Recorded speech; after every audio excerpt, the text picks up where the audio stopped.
अस्सलाम वालेकुम। आज हम स्टार्ट करेंगे chemistry class 10th chapter 1 history of chemistry, topic 1.2 evolution of scientific idea paradigms. What is a scientific paradigm?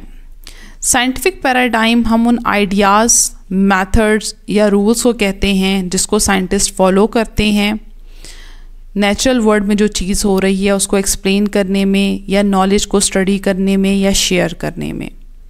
ये ideas वक्त के साथ साथ चेंज भी हो सकते हैं अगर हमें ज़्यादा अच्छी एविडेंस मिले, जो हमारे नए एविडेंस हो, जो हमारे नए आइडियाज़ हों, अगर वो ज़्यादा बेटर हों तो हम उनको पुराने आइडियाज़ से रिप्लेस कर देते हैं। इसको हम एक्सप्लेन करेंगे with the help of some examples. जैसे कि पहला है द फ्लोजिस्टोन थ्योरी। 1700 तक हम फ्लोजिस्टोन थ्योरी को फॉलो करते थे regarding combustion and rusting. According to this theory, जो burning material है उसके अंदर एक सब्सटेंस होता है फ्लोजिस्टोन जो वो बर्निंग के दौरान रिलीज़ करता है। और रस्टिंग कैसे होती है कि जब कोई सब्सटेंस डीफ्लोजिस्टिकेटेड एयर को एब्जॉर्ब करता है तो रस्टिंग होती है। एंटोनी लवॉइज़े ने इसको डिसअप्रूव किया था, जिसके अकॉर्डिंग जो कंबशन है और रस्टिंग है वो ऑक्सीजन के साथ जब कंबाइन होता है सब्सटेंस तो होती है। तो इस कंसेप्ट से हमारे पास ऑक्सीडेशन और रिडक्शन का कंसेप्ट आया था। Historical models of atoms. Scientist जो है उसने एटम स्ट्रक्चर ऑफ एटम को अपडेट किया था with the help of certain experiments. पहला था प्लम पुडिंग मॉडल, 1904 में आया था। जे थॉम्सन ने हमें ये मॉडल दिया था।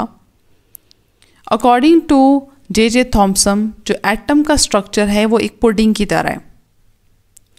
जैसे कि प्लम्स होते हैं पुडिंग में, ऐसे ही एक पॉजिटिव चार्ज की पुडिंग है जिसमें इलेक्ट्रॉन्स लाइक प्लम्स प्रेजेंट है। आप देख सकते हैं ये इस टाइप का उसने हमें एटम का स्ट्रक्चर बताया था, जिसमें जो रेड एरिया है ये पॉजिटिव चार्जेस को, जबकि जो ग्रीन जो हैं ये इलेक्ट्रॉन्स को रिप्रेजेंट कर रहे हैं। बट ये जो मॉडल था इसको रदरफोर्ड मॉडल ने रिप्लेस कर लिया था 1911 में, जो अर्न्स्ट रदरफोर्ड ने हमें दिया था।